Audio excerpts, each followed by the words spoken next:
म प्रचण्ड केपी ओली र शेरबहादुर देउपालाई एकैचोटि के भन्न सक्छु भन्छु भने तिमीहरूले केही पैसा त कमायो होला,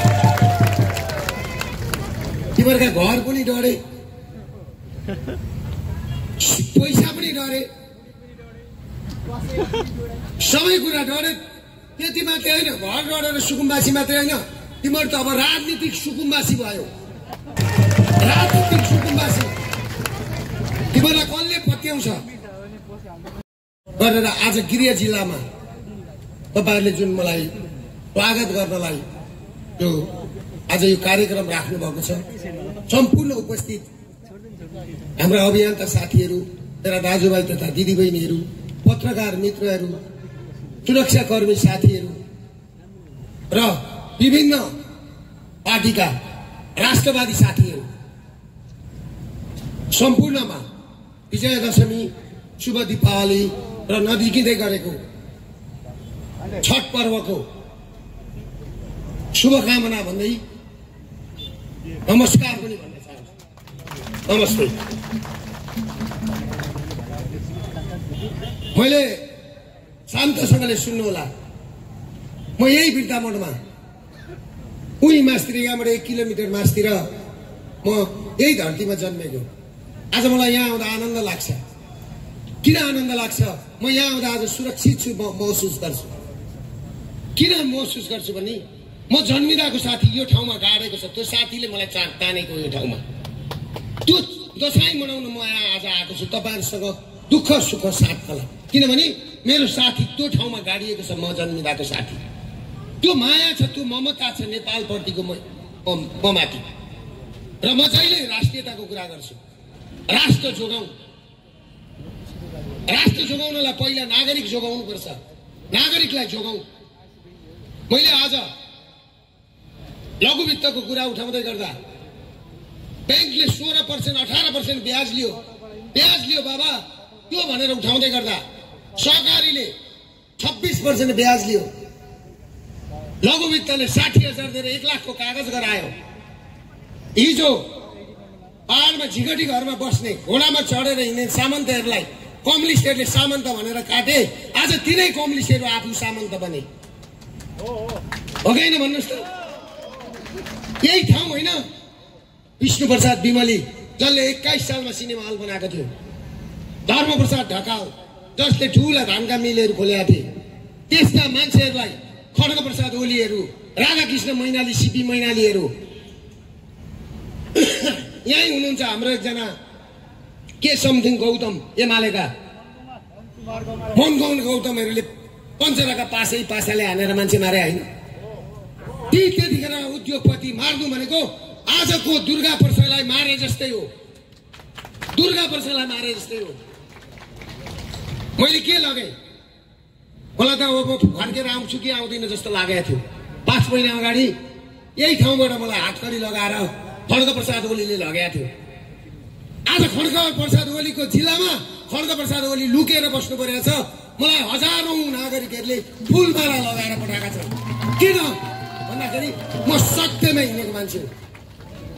मैले के भनेको थियो, गरिब तिमी कम्युनिस्ट हौ। कम्युनिस्ट भनेको के हो? कम्युनिस्टले धनीको लुटेर ल्याएर गरिबलाई दिन्छ, धनीलाई बढी ट्याक्स लगाएर गरिबलाई बाँड्छ भनेर भनेको। तर आज नेपाललाई मधिसे बनाउने, नेपालीहरूलाई दलित बनाउने, नेपालीहरूलाई छुवाछुतको अभियान बनाएर अनि त्यहाँ राजनीति गरेर केही मान्छेहरू मोज मस्ती गर्ने, त्यसैको परिणाम हो आज खड्गप्रसाद ओलीहरू लुक्नु परेको। त्यसैको परिणाम हो आज शेरबहादुर देउपाहरू लुक्नु परेको, कुटै खानु परेको। त्यसैको परिणाम हो प्रचण्डहरू राजनीतिक सुकुम्बासी हुनु परेको। म प्रचण्ड केपी ओली र शेरबहादुर देउपालाई एकैचोटि के भन्न सक्छु भन्छु भने तिमीहरूले केही पैसा त कमायो होला, तिमीहरूका घर पनि डढे, पैसा पनि डढे, सबै कुरा डढे। त्यति मात्रै होइन, घर डढेर सुकुम्बासी मात्रै होइन, तिमीहरू त अब राजनीतिक सुकुम्बासी भयो। राजनीतिक सुकुम्बासी तिमीहरूलाई कसले पत्याउँछ? मैले यही हुन्छ भनेर मैले पटक पटक भनेको थिएँ। मैले हरेक पल्ट भनेको थिएँ बङ्गलादेशको बाछिटा नेपालमा छिर्यो, तिमीहरूले कट्टु लगाएर भाग्नु पाउँदैनौ, तिमीहरूका कट्टु बोकेर जनताले हिँड्छन्, तिमीहरूलाई पागल कुकुरले लाई ढुङ्गाले हान्छ नि जसरी त्यसरी हान्छन् भनेको हाने कि हानेन? हाने होइन? मैले के भनेको थियो?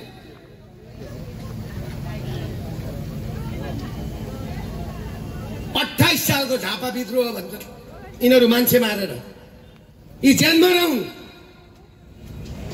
मैले के भनेको थियो? यी जेलमा रहेको मूर्ति लगेर सुखानीमा शहीद बनाएर राखेको छ। जेलमा रहेको मूर्ति त्यो उखालेर फ्याँक्न पर्छ। जबसम्म त्यो उखालेर फ्याँकिँदैन तबसम्म यो झापाले अब मुक्ति पाउँदैन। झापामा साँच्चीकै राष्ट्रप्रेमी, देशभक्ति र दुर्गा माताको भक्त दुर्गा प्रसाईको जन्म भइसकेको छ। तपाईहरुलाई बचाउन, नेपालीहरुलाई बचाउन म तपाईहरुलाई बचाउँछु। मैले के भनेको थिएँ? मैले तपाईहरुसँग 1 रुपैयाँ पैसा मागे कुनै दिन? तपाईहरुसँग भोट मागे? कसैसँग भोट मागिन, कसैसँग पैसा मागिन। बरु मेरो पेट काटेर मैले तपाईहरुलाई बचाउनलाई कोसिस गरेँ। तपाईहरुको लागि जेल गएँ म, तपाईहरुको लागि जेल गएँ। मेरो छोरालाई हातकडी लाग्यो, मेरो श्रीमतीलाई हातकडी लाग्यो, मेरो छोरी पढेर आएको छोरीलाई हातकडी लाग्यो। तर तपाईहरु रमिता हेरेर बस्नुभयो। के को लागि हातकडी लगाए मेरो छोराछोरीले? के को लागि मैले मेरो परिवारै बलिदान दिएँ? बलिदान तपाईहरुले बाँच्नुपर्छ भनेर, तपाईहरुलाई बचाउनको लागि मैले मेरो परिवारै बलिदान दिएँ। मलाई के थियो? दुर्गा प्रसाईले ब्याङ्कको ब्याज तिरेन। नेपालको इतिहासमा सबैभन्दा टाइममा बिजुलीको बिल तिर्ने मान्छे भनेर म हिरासतमा हुँदाखेरि त्यो कागज हितमान साकेर दीपक खड्काले आएर प्रमाण पत्र दिएको मलाई। मैले 3 वर्षदेखि लडेँ। टाइममा ब्याज बुझाउने मान्छे दुर्गा प्रसाई नै। मैले मेरो लागि भनेको थिएन। मैले लडाई सुरु गर्दाखेरि 16% ब्याज थियो ब्याङ्कको। यिनै व्यापारी हुनुहुने सबै सटर मुनि बस्ने हाँस्थे। आज 6% ब्याजमा आइछ, 7% ब्याजमा आइछ। कसलाई राम्रो भएको छ? यिनै सटर भित्रकालाई होइन। अनि यिनीहरू सटर भित्र बसेर मेरो कुरा काट्छन्। यिनीहरूलाई लाज शरम घिन छैन? यिनीहरू त मारवाडीका कोठाला हुन्। मारवाडी काठमाडौँमा बस्छ, यिनीहरू सामान बस्छन्, बेच्छन् यहाँ।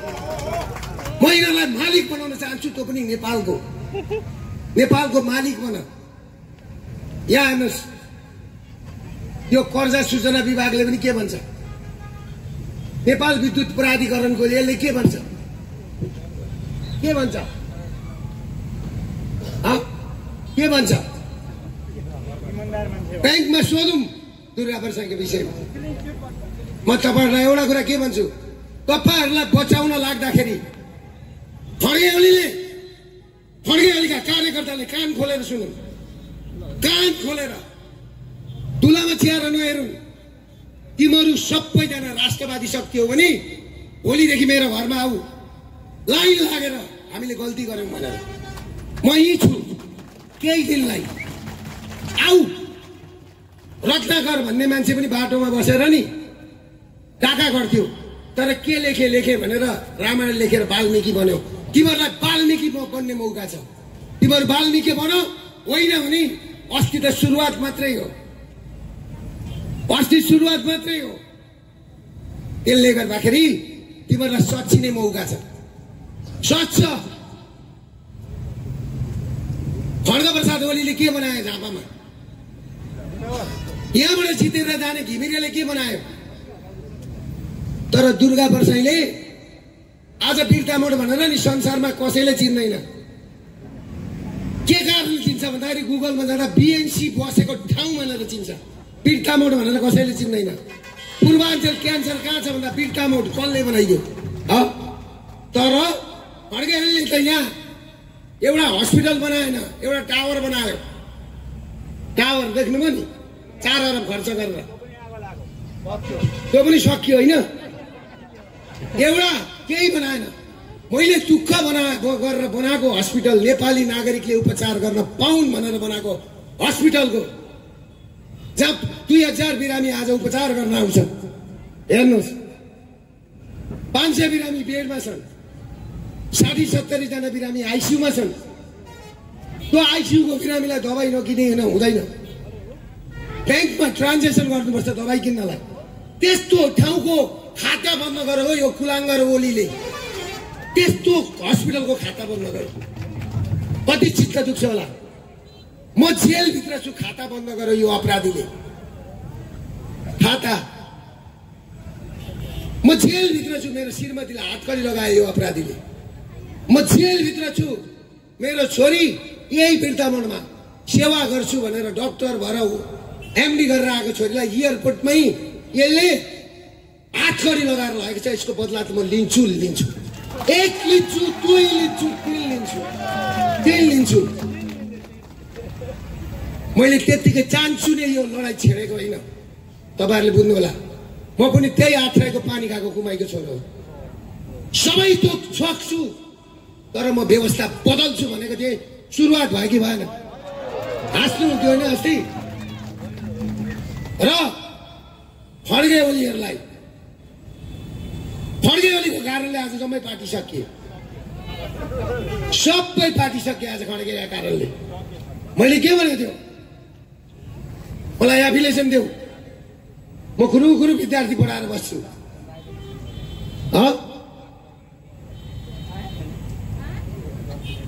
भन्दाखेरि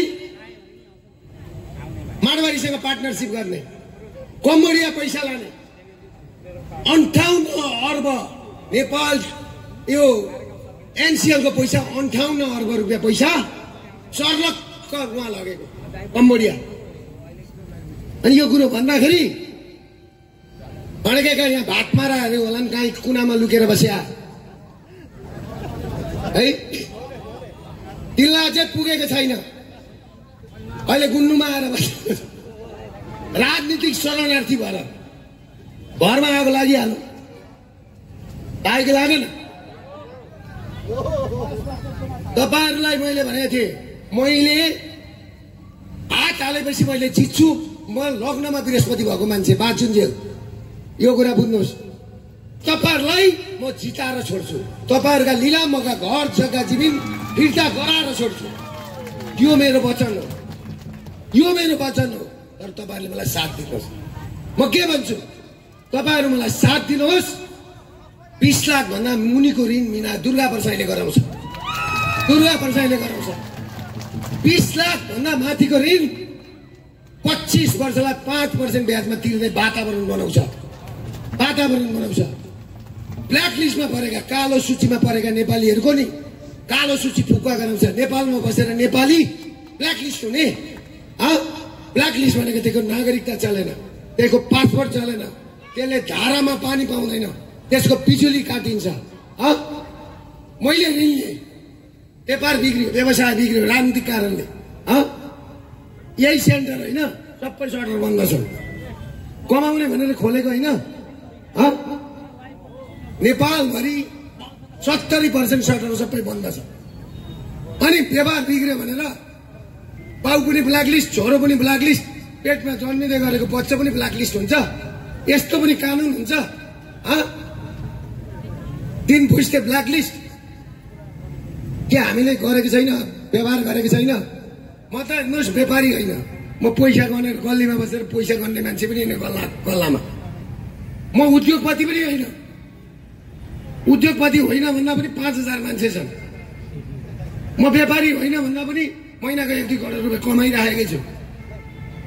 तर यो सबै कुरा छोडेर अहिले म जोगी भएँ। कसको लागि जोगी भएँ? तपाईँहरूको लागि। मलाई प्रधानमन्त्री खा भनेर पहिलोचोटि प्रधान सेनापतिले बोलाउनु भयो। मैले प्रधान सेनापतिलाई के भने, यो बहुत डिजाइनमा आएको, व्हाट नेक्स्ट? प्रधान सेनापतिज्यू, यो सरकार फेलियर भयो भने नि अर्को सरकार थाम्ने मान्छेको तासमा टहल गुलाम मिसी बासा एका हुन्छ। टहल र गुलाम फ्याक्दा हुन्छ भने तपाईँ मिसी बासा एका किन चलाउनुहुन्छ? अन्तिम अस्त्र भनेको दुर्गा प्रसाई हो।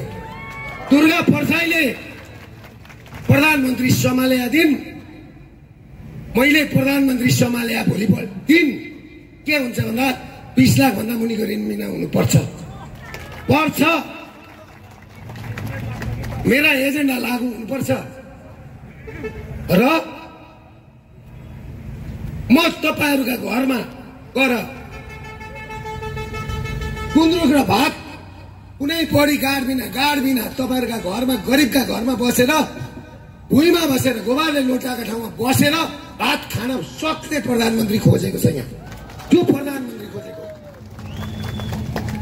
म त सबै कुरा भोगेको घमण्ड गर भन्छ नेपालको महँगो गाडी चढ्ने मान्छे पनि मै हुँ राम्रै ठाउँमा पनि बसेको छु छोराछोरी राम्रै पढाएको छु तर म एउटा क्यान्सर सर्भाइभल मान्छे हुँ मैले बाँचेको जिन्दगी बरु जोगी हुन्छु तर यो नागरिकहरूलाई बचाउँछु भनेर लागेको मान्छे हुँ तपाईहरुले मलाई चान्स नै सम्झिनुहोस् र बिर्तामोडमा के भन्छु भने बिर्तामोडका ठूला व्यापारी हुन् साना व्यापारी हुन् उद्योगी हुन् अब पनि तपाईहरुको बुद्धिको बिर्को खुलेन भने तपाईहरुका लास उठाउने मान्छे अलि दिनमा हुँदैनन् घरमा देख्नु होला नि हिजो अस्ति यहाँ हाम्रो दुर्व शिवाकोटी दाइको हाम्रै हस्पिटलमा 4 दिन ल्याएर लास राखेको छोराछोरीले एउटा लासले छोराछोरीको पर्खाइमा 10 दिन 15 दिन बस्नुपर्छ नजिकै छ दशैं गुलाबको फूल भनेको के हो तपाईहरुले बुझ्नु भएको छ प्रेमको प्रतीक हो माया साटिन्छ गुलाबको फूल दिएर जमरा रातो अक्षता के हो दशैंको प्रतीक हो छोराछोरीलाई आफूभन्दा ठुलाले सानालाई टिको लगाएर आशीर्वाद दिन्छ म खोइ त्यो मखमली फूल र सयपत्री फूलको महत्त्व के हो दाजु र बहिनीको प्रगाढ